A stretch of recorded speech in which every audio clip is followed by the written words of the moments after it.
자, 생명 시스템 이제 학습지 시작하도록 하겠습니다. 수업 시간 했던 내용들 잘 떠올리면 어렵지 않게 여러분들 해결할 수 있을 것 같고요. 먼저 생명체의 구성 단계는 크게 세포, 조직, 기관, 개체 순으로 나눠지게 됩니다. 자, 그런데 식물과 동물에서는 각각 특이한 이 구성 단계가 하나씩 존재했었는데요. 먼저 식물의 경우에는 조직과 기관 사이에 조직계가 존재했었고, 동물의 경우에는 기관과 개체 사이에 기관계가 존재했습니다. 그래서 앞에 있는 이 조직과 기관 각각이 모여 있는 것들이라고 생각하면 되겠고요. 생명 시스템을 구성하는 구조적, 기능적 단위는 세포가 되겠습니다. 이런 세포들이 모여서 생명체를 만드는 거죠. 자, 밑에 그림은 우리 교과서에 있는 동물세포와 식물세포 그림을 그대로 가지고 왔고요. 번호 역시 일치하기 때문에 여러분들 이 번호대로 밑에 있는 표를 참고해 주시면 되겠습니다. 자, 먼저 핵입니다. 핵막으로 둘러싸여 있고요. 유전 물질인 DNA가 있어서 세포의 구조와 기능을 결정하고 세포의 여러 가지 생명 활동들을 조절해주는 역할을 하고요. 그리고 소포체의 경우에는 막으로 된 미세한 관이 구불구불하게 연결된 모양을 띠고 있고, 이 소포체의 경우에는 핵막과 연결이 되어 있습니다. 핵막과 연결되어 세포질에 퍼져 있습니다. 리보솜에서 합성된 단백질을 골지체나 세포의 다른 부위로 운반해주는 통로 역할을 해주고요. 여기에서 리보솜이 이제 등장을 하죠. 세 번째 리보솜 확인해 볼게요.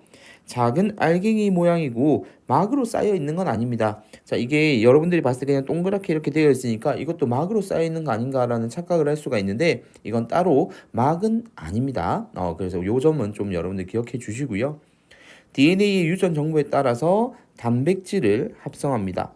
자, 그런데 DNA를 직접 번역하는 것이 아니고요. DNA의 유전 정보, 즉 RNA를 통해서 단백질을 합성하게 되고요. 그리고 미토콘드리아는요, 둥근 막대 모양이고 막으로 쌓여 있고 세포호흡이 일어나는 장소에 해당이 됩니다.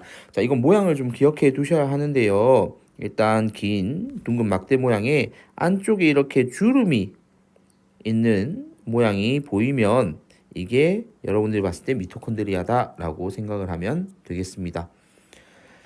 자, 산소를 이용해서 유기물을 분해해서 생명활동에 사용되는 에너지, 여기에 생명활동에 사용되는 에너지는 ATP를 얘기를 하는 거고요.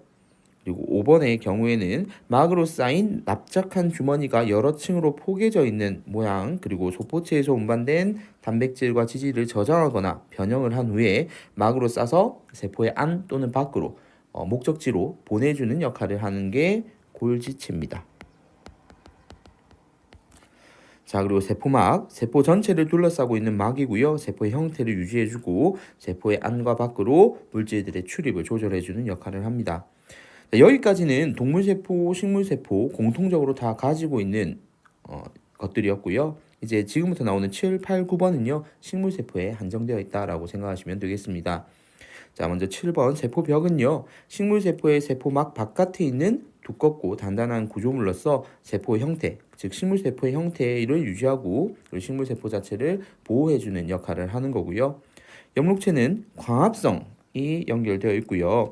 영록체는 아까 미토콘드리아랑 달리 이렇게 층층이 쌓여 있는 코인 모양이라고 생각하면 될 것 같아요. 이렇게 쌓여있는 모양으로 되어 있으면 이건 엽록체다라고 떠올리면 될 것 같습니다. 자, 광합성이 일어나는 장소이고 빛 에너지를 흡수해서 이산화탄소와 물로 포도당을 합성하게 됩니다. 자, 그리고 마지막 9번은요. 막으로 둘러싸인 주머니 모양이고 물, 색소, 노폐물 등을 저장을 하고 식물세포에서 이제 성숙한 식물세포, 즉 좀 이렇게 수명이 이제 좀 지나간, 즉 나이가 든 식물에서 더 큰 모양으로 발견되는 것이 액포입니다. 자, 이렇게 여러 가지 세포 소기관들이 나오는데 여러분들이 좀 기억해 주셔야 될 세포 소기관들은요. 일단 자주 나오는 건 1학년 때 핵, 그리고 미토콘드리아, 그리고 엽록체가 자주 언급이 되고, 세포막의 경우에는 뒤에 별도 문제로 자주 나오기 때문에 소기관에 관련된 문제는 주로 이 세 개의 특징들을 가지고 물어보는 형태가 많습니다. 물론 이거 외에 다른 것들이 중요하지 않다도 아니고 나올 수도 있습니다. 그래서 이 부분은 유념하고 확인해 주시기 바랍니다. 이어서 다음 영상에서는 문제풀이를 하도록 하겠습니다. 이상입니다.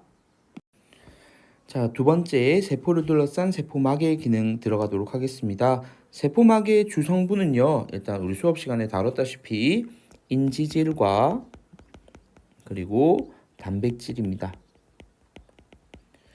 인지질의 경우에는 물과 잘 섞이는 친수성 부분과 그리고 물과 잘 섞이지 않는 소수성 부분으로 되어 있습니다. 자, 우리 그림상으로도 배웠죠? 여기가 친수성, 그리고 여기가 소수성 이렇게 나눠져 있었습니다. 그런데 우리 몸의 경우에는 세포 안과 밖에 물이 풍부하기 때문에 이 세포막 같은 경우에 이 하나의 층으로는 만들기가 어렵습니다. 안에도 물이 있고 바깥에도 물이 있는 형태이기 때문에 그래서 요 인지질을 이런 식으로 소수성 부분을 마주보게 해가지고 물과 친한 친수성 부분이 안과 밖에 바로 접할 수 있도록 만들어 주는 거죠. 그래서 우리는 이걸 인지질 이중층이라고 부릅니다. 자, 밑에 그림은 우리 교과서에 있는 그림 그대로 가지고 왔으니까요. 한 번 더 여러분들 확인해 보시고 밑에 있는 세포막의 선택적 투과성으로 넘어가 볼게요.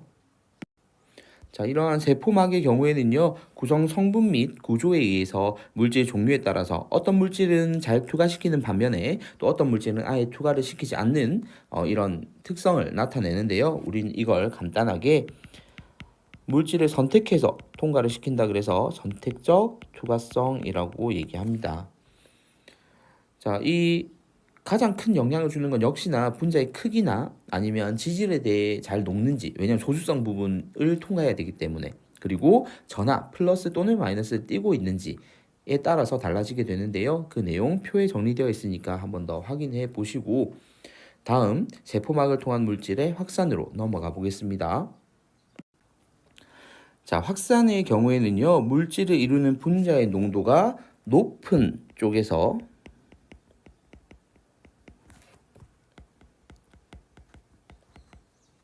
낮은 쪽으로 무작위로 움직여서 이동하는 현상이고요. 산소, 이산화탄소와 같은 기체 분자들 같은 경우에는 인지질 이중층을 그대로 통과하게 됩니다. 그런데 이온 같은 경우에는 플러스 마이너스 전하를 띠고 있잖아요. 그리고 포도당과 아미노산 같은 물질은 조금 분자 크기가 크고요. 이런 애들은요, 단백질을 통해서 확산이 일어나게 됩니다. 그게 바로 밑에 나와 있는 내용인데요. 먼저 인지질 이중층을 통해서 직접적으로 확산되는 경우는 산소의 경우죠. 밑에 그림의 경우에는 산소가 직접적으로 통과하고 있는 게 보일 겁니다. 주로 크기가 작은 기체 분자이거나 아니면 기름에 잘 녹는 지용성 물질의 경우에는 통과가 가능하고요. 그리고 지질 입자 자체도 통과가 가능합니다. 그에 비해서 막단백질 통한 확산의 경우에는 전하를 띠고 있거나 분자 크기가 비교적 큰 수용성, 물에 녹아있는 물질들 같은 경우가 이에 해당하고요. 대표적인 예시 우리 교과서에 나와 있는 세포와 모세혈관 사이 기체교환, 산소, 이산화탄소 출입하는 거, 그리고 막단백질을 통한 확산의 예시에는 혈액 속 포도당이 조직세포로 확산될 때 해당이 됩니다. 그래서 이런 차이점들, 단백질 도움을 받느냐 받지 않느냐 요거 잘 기억해 주시고요. 다음 페이지로 넘어가 보겠습니다. 자, 3투는요, 확산하고 같이 배우는 이유가 물의 입장에서 봤을 때는 확산의 개념을 그대로 적용하면 됩니다. 근데 여러분들이 생각했을 때 농도가 높은 데서 낮은 데로 간다고 했는데 실제로 물이 이동할 때 보면 농도가 낮은 곳에서 농도가 높은 곳으로 가게 되니까 반대되는 개념이 아닌가라는 착각을 할 수가 있어요. 그런데 녹아있는 용질이 직접 움직일 수 없다 보니까 용매가 움직여서 물이 움직이니까 농도가 낮은 데서 높은 데로 가는 건데 물을 기준으로 보면요. 물이 많은 데서 물이 적은 데로 가는 거라서 확산의 개념과 동일하게 생각을 하시면 돼요. 그래서 세포막을 경계로 용질의 농도가 낮은 쪽에서 높은 쪽으로, 여기서 보면 용질의 농도가라고 적혀 있죠. 용질의 농도가 낮은 쪽에서 높은 쪽으로 물이 이동하는 현상을 우리는 삼투라고 얘기를 합니다. 자, 동물세포는 우리 교과서에서 다뤘지만 식물세포는 선생님 수업 시간에 별도로 얘기만 했었죠. 그죠? 그래서 밑에 있는 그림을 참고하시면 되겠고요. 먼저 왼쪽부터 확인해 볼게요. 자, 세포 안으로 들어오는 물의 양이 많아서 세포의 부피가 커진대요. 지금 화살표 두께가 여러분들 들어오는 양이 많다, 나가는 게 적다라는 걸로 해석을 하시면 될 것 같아요. 자, 이렇게 되면요. 물이 계속 들어오다 보면 세포벽이 없는 동물 세포의 경우에는 세포막이 터져버릴 수가 있겠죠. 이렇게 되는 이유는 세포 안이 농도가 더 어떤 상황이죠? 높다는 얘기죠. 그러니까 물이 농도를 낮추려고 계속 들어오는 겁니다. 밀고 들어오는 거고요. 식물 세포의 경우에도 보니까 들어오는 게 많아요. 그러면 일단 세포의 부피가 커지긴 합니다. 그렇지만 터지진 않아요. 이유는 뭐냐면 세포벽이 버텨주고 있기 때문이죠. 자, 그리고 가운데 있는 거 볼게요. 세포 안과 밖으로 이동하는 물의 양이 같대요. 들어오는 양과 나가는 양이 같아요. 그러면 이 세포에 변화가 없겠죠. 크게 변화가 없을 겁니다. 자, 그러면 부피가 변하지 않고요. 식물 세포 역시 맞습니다. 자, 이럴 때는 두 개의 농도가 같을 때입니다. 농도가 같기 때문에 물이 굳이 농도를 맞추기 위해서 어느 한쪽으로 더 이동할 필요가 없는 거죠. 자, 그리고 오른쪽. 세포에서 빠져나가는 물의 양이 많아서 세포의 부피가 줄어든대요. 빠져나가는 게 많다는 얘기는 바깥의 용액의 농도가 더 높기 때문에 이 농도를 낮추기 위해서 물이 빠져나가는 겁니다. 대표적인 예시가 김장할 때 배추를 절여 놓는 형태를 얘기했었죠. 그죠? 그래서 밑에 식물세포의 경우에도 역시 마찬가지입니다. 이 현미경 사진을 보면 좀 더 실감이 날 것 같은데요. 여기 보면 지금 연하게 보이는데 이게 바로 세포벽이거든요. 이 세포벽과 지금 막이 이렇게 되어 있는 이 안에 세포막 부분이 분리되어 있는 게 보일 겁니다. 떨어져 나온 거죠. 그래서 이런 거 우리는 원형질 분리라고도 얘기를 합니다. 자, 이렇게 이론 부분은 마무리를 하고요. 문제 총 5문제 풀어보도록 하겠습니다. 자, 생명체에서 일어나는 화학 반응 그리고 생체 촉매에 대해서 배웠습니다. 자, 먼저 생명체에서의 화학 반응부터 정리를 한번 해볼게요. 우리 사람을 포함해서 생명체 내에서 일어나는 화학 반응들을 통틀어서 우리는 물질 대사라고 얘기합니다. 자, 이러한 물질 대사에는요, 항상 생체 촉매인 효소가 관여하고요. 물질 대사가 일어날 때에는 반드시 에너지가 출입합니다. 자, 물질 대사의 분류, 동화작용과 이화작용 이렇게 나눌 건데요. 먼저 동화작용은 저분자 물질을 고분자 물질로 합성하는 반응이 되겠습니다. 자, 그리고 이 반응이 일어날 때는 둘을 붙여야 되잖아요. 붙여야 되니까 에너지를 흡수할 겁니다. 그래서 에너지를 저장을 하고 있을 거고요. 이화작용의 경우에는 고분자의 물질을 저분자의 물질로 분해하는 반응이고요. 이때는 결합이 끊어지면서 에너지가 밖으로 방출이 될 겁니다. 그래서 대표적인 예시하고 함께 기억해 주시고요. 밑에 있는 화학 반응 비교하는 거 한번 볼게요. 자, 이러한 물질 대사 예시를 지금 세포호흡하고 그냥 일반적인 연소하고 비교를 해볼 겁니다. 그냥 불을 붙이는 연소. 자, 먼저 반응하는 온도부터 확인해 보면요. 물질 대사는 우리 생명체 내에서 우리 인간으로 치면 그냥 여러분들이 이해하기가 더 쉽겠죠. 인간의 경우에 인간의 체온 범위 약 37도씨에서 물질 대사가 지속적으로 일어나고 있습니다. 자, 그런데 이 생명체 밖에서 이걸 포도당을 완전히 연소시킨, 즉 태워버리려면 약 400도씨의 온도가 더 필요합니다. 인간이 가진 체온보다 훨씬 더 높은 온도가 필요하다는 얘기죠. 자, 이때 촉매로 사용되는 것은 물질 대사의 경우에는 생체 촉매가 관여하는데요. 일반적인 연소에서는 이러한 촉매를 사용하지 않습니다. 자, 그다음 반응 단계는요. 이러한 생체 촉매가 관여하면서 여러 단계에 걸쳐서 에너지를 소량으로 방출하는 이 물질 대사에 반해서 포도당을 연소하는 과정에서는 이 반응이 한꺼번에 진행이 돼서 한 번에 그냥 원샷으로 끝나버리게 됩니다. 그렇게 해서 완전히 분해가 일어나는 거고요. 밑에 있는 그림을 참고해서 여러분들이 세포호흡과 연소를 좀 더 직관적으로 비교해 볼 수 있기를 바랍니다. 자, 밑에 효소의 기능으로 넘어가 보죠. 자, 화학 반응이 일어나는데 우리는 최소한의 에너지가 있어야 합니다. 이 에너지의 경계선을 넘어야만 화학 반응이라는 것이 일어날 건데요. 우리는 이러한 최소한의 에너지를 활성화 에너지라고 얘기합니다.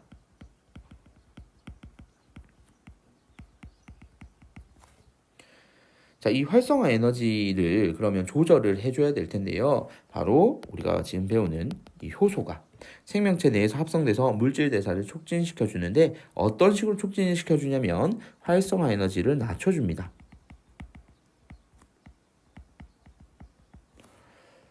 자, 이 예를 들어서 100의 에너지를 지나가야만 반응이 일어난다 그러면 100만큼의 에너지가 있어야 되는데 지금 가진 게 20밖에 없어요. 그러면 효소가 20까지로 낮춰준다는 얘기입니다. 20에서도 충분히 이게 가능하도록 만들어준다라는 얘기고요. 밑에 있는 그래프를 보시면 더 이해하기가 쉬울 겁니다.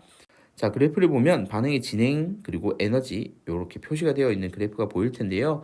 지금 반응물에서 생성물로 이 반응이 일어날 때 이 언덕을 넘어야 된다는 얘기입니다. 지금 선생님 표시를 해볼게요. 자, 여기 보면 이 부분 주목을 좀 해주세요.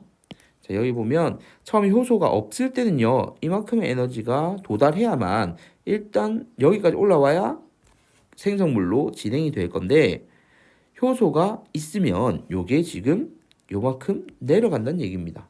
그러면 훨씬 적은 에너지로도 반응을 일으킬 수가 있겠죠. 자, 그래서 옆에 정리해 놓은 거 한번 볼까요? 자, 효소가 없을 때보다 있을 때 활성화 에너지가 작다. 즉, 반응이 빨리 일어날 수 있고. 자, 반응열 같은 경우에는 어쨌든 반응을 한 뒤에 이 반응물이 생성물이 되면서 본인이 갖고 있던 에너지가 나가는 거기 때문에 이건 효소가 있고 없고의 차이가 없습니다. 그래서 효소가 있든 없든 이 반응열 자체는 일정한 값을 가지고요. 자, 그리고 반응물의 에너지가 생성물의 에너지보다 큰 상태. 지금 보면 반응물의 에너지가 생성물보다 큰 상태죠. 이런 경우에는 반응열이 발생하는 발열 반응이고요. 간혹 문제가 어렵게 나올 때는 반응물이 생성물보다 낮을 때도 있습니다. 그때는 결합을 시키는 동화작용에 관련된 내용입니다. 그건 여러분들이 그래프를 해석해 주시면 될 것 같고요. 다음 페이지로 넘어가 볼게요. 자, 지금 효소의 작용을 선생님 그림으로 넣어놨는데요. 일단 여기에서 1번이 기질이 될 겁니다. 그리고 즉 반응물이죠. 일종의. 그리고 2번이 효소가 될 거고요. 특정한 효소, 즉 여기서 X 표시해 놓은 건 얘랑 결합 안 한다는 얘기고요. 얘랑만 결합을 한다는 얘기입니다. 자, 이렇게 효소하고 기질이 합쳐져 있죠. 우리는 이걸 효소 기질 복합체라고 얘기를 할 거고요. 자, 그리고 나온 생성물입니다. 자, 밑에 있는 내용 한번 같이 볼게요. 자, 효소와 반응물의 결합. 효소는 반응물과 일단 일시적으로 영구적으로 결합해 있는 건 아니고요. 일시적으로 결합했다가 생성물이 나오면 끝이 나버립니다. 활성화 에너지를 낮춰서 화학 반응을 촉진해서 반응이 끝나고 나면 이렇게 생성물이 분리가 되는 거죠. 이때 용어들 기질은 효소와 결합해서 촉매작용을 받는 반응물 그리고 활성 부위는 이 부분을 얘기하는 거죠. 기질과 결합해서 화학 반응이 일어나게 하는 효소의 특정 부분이고요. 그리고 합쳐져 있는 상태 효소 기질 복합체 이렇게 되겠습니다. 자, 그리고 밑에 있는 내용 이어서 볼게요. 자, 특정 반응물에만 작용이라고 되어 있습니다. 아까 X표 우리 기억나죠? 특정한 그러니까 효소의 주성분 같은 경우에는 얘가 단백질로 되어 있거든요. 단백질로 되어 있기 때문에 입체 구조 형태로 이게 되어 있습니다. 입체 구조 형태로 되어 있고 활성 부위에 맞는 즉 우리가 자물쇠에 열쇠 끼우면 자물쇠에 해당하는 열쇠가 끼워졌을 때만 열리잖아요. 그런 것처럼 이렇게 효소 역시도 특정한 활성 부위에 맞는 애만 결합해서 반응을 할 수 있는 겁니다. 자, 그래서 한 종류의 효소는 한 종류의 기질과만 결합을 하거든요. 우린 이걸 기질 특이성이라고 얘기합니다. 자, 그래서 밑에 보면 그 예시가 나와 있으니까 그림으로도 여러분들 보시면 될 것 같고요. 이어서 자, 3번의 효소의 재사용입니다. 이렇게 효소를 한번 사용해서 반응물과 생성물 이렇게 결과를 딱 끝내고 나면 효소가 사라지는 것이 아니라 얘는 또 다른 반응물과 결합을 할 수 있습니다. 그래서 재사용이 가능하다는 거 기억해 주시면 되겠고요. 밑에 3번의 효소 우리 생활 같은 경우에는 사실 뭐 시험에도 자주 나오는 것도 나오는 거지만 여러분들 세특과 연결시킬 수 있는 지점들이 의외로 좀 많은 단원이에요. 그래서 여러분들이 혹시라도 본인 진로와 관련되어 있는 소재가 있다 하면 이 부분에 있어서는 여러분들이 자료 조사를 좀 더 추가적으로 했으면 좋겠다 하는 게 선생님 생각이고요. 다음 문제로 문제 영상에서 문제풀이 마무리 짓도록 하겠습니다. 자, 오늘 기말고사 범위에 해당하는 마지막 학습지를 정리하도록 하겠습니다. 벌써 생명 시스템 마지막 시간인데요. 유전자와 단백질부터 시작해 보도록 하겠습니다. 사람의 눈동자 색깔이라던가 머리카락 모양과 같이 생물들이 나타내는 특성들을 우리는 형질이라고 얘기합니다. 자, 이러한 형질을 결정하는 유전 정보는요, DNA 속에 저장이 되는데요. 우리 이미 앞서서 우리 1단원에서 이 DNA는 유전 정보를 저장한다라는 거 배웠습니다. 그죠? 그래서 그 내용이랑 여러분들 이어지는 거니까 어렵지 않게 생각을 하면 될 것 같고요. 유전 정보가 저장된 이 DNA의 특정한 부분을 우리는 유전자라고 얘기를 하는데, 그렇기 때문에 유전자라는 개념보다 DNA가 더 큰 개념이라고 생각을 하시면 돼요. DNA 속에 이 유전자 구간들이 존재를 한다라고 기억을 하시면 될 것 같아요. 특정 유전자에 이상이 생기게 되면 효소가 결핍되거나 세포를 구성하는 단백질이 정상적으로 만들어지지 않아서 이상 증상이 나타나는데요. 우리 교과서에서 예시로 페닐케톤요증이라던가 그리고 남모양 적혈구 빈혈증 이런 것들을 예시로 배웠죠. 그죠? 그렇기 때문에 그러한 예시 사례들을 통해서 DNA의 특정 유전자는 특정한 단백질에 대한 정보를 가지고 있다라고 여러분들이 이해하면 되겠습니다. 자, 밑에 있는 그림은 우리 교과서에 있는 그림과 동일한 그림이니까요. 이 내용은 여러분들 참고하시면 되겠고요. 자, 다음 세포에서 유전 정보 흐름으로 넘어가도록 하겠습니다. 자, 먼저 생명 중심 원리. 수업 시간에도 선생님이 이거 중요하다라고 얘기를 했었는데요. 이미 우리는 앞서서 세포 소기관들에 대해서 배울 때 유기적인 관계를 배우면서 핵 속의 DNA 같은 경우에 굉장히 중요한 정보이기 때문에 밖으로 나가지 않고 DNA에 있는 정보를 RNA로 옮겨서 이 RNA가 대신 밖으로 나가서 유전 정보를 전달한다라고 얘기를 했었잖아요. 그 내용입니다. 자, 여기서 중요한 건 새로운 용어들이 등장을 했다는 점인데요. 자, DNA 같은 경우에 RNA로 정보를 전달해 주죠. 이 과정 우리는 전사라고 얘기합니다. 그리고 RNA 같은 경우에는 이 세포질에 있는 리보솜을 통해서 단백질 정보로 번역이 이루어지는데요. 그래서 여기에는 번역이라는 단어가 들어가게 되겠습니다. 자, 밑에 2번이요. DNA와 RNA의 유전 부호 한번 살펴보겠습니다. 자, DNA의 유전 부호는요. 자, 여기서 염기 종류를 물어보는 게 아니라 유전 부호를 물어봤죠. 그래서 몇 개의 염기가 세트로 되어 있느냐라는 거거든요. 그래서 우리는 총 3개의 염기로 이 암호를 구성하게 됩니다. 우리는 이걸 3염기 조합이라고 얘기하고요. RNA 유전 부호 역시도 3개로 구성이 됩니다. DNA에서 3개가 한 세트였기 때문에 RNA에서도 3개가 한 세트로 이루어지게 되는 거죠. 이 명칭은 코돈이었습니다. 자, 위에 있는 내용을 다시 한번 정리를 할 건데요. 먼저 전사는요. DNA의 유전 정보를 RNA로 전달하는 과정이 되겠고요. 어디에서 일어나는지도 여러분들 알고 있어야 됩니다. 핵 속에서 일어나고요. 번역은 RNA의 유전 정보에 따라서 단백질이 합성되는 과정이고요. 자, 세포질에 있는 리보솜에서 번역이 일어나게 됩니다. 자, 전사 과정에서 DNA의 염기 아데닌은요, RNA에 있는 염기 유라실과 결합을 하게 되는데요. 자, RNA 같은 경우에는 타이민이 없죠. 그래서 타이민 대신에 A와 상보적으로 결합하는 게 이 유라실이다라고 기억을 하면 되겠고요. 번역 과정에서 RNA의 코돈이 지정하는 아미노산이 펩타이드 결합으로 연결이 되면 우리가 1단원에서 배웠던 아미노산이 펩타이드 결합되면 단백질이 된다라는 거. 그래서 여러분들이 지금 이 배우는 내용들이 전부 앞에 1단원에서 배웠던 내용들이 다시 한번 언급이 되고 있기 때문에 배운 내용들을 잘 이해하고 있던 친구들은 아마 굉장히 쉽게 개념 이해가 될 거라고 생각을 합니다. 마지막도 중요한 내용인데요. 이런 유전 부호, 우리 암호죠. 이 유전 암호들이 공통성을 가지고 있습니다.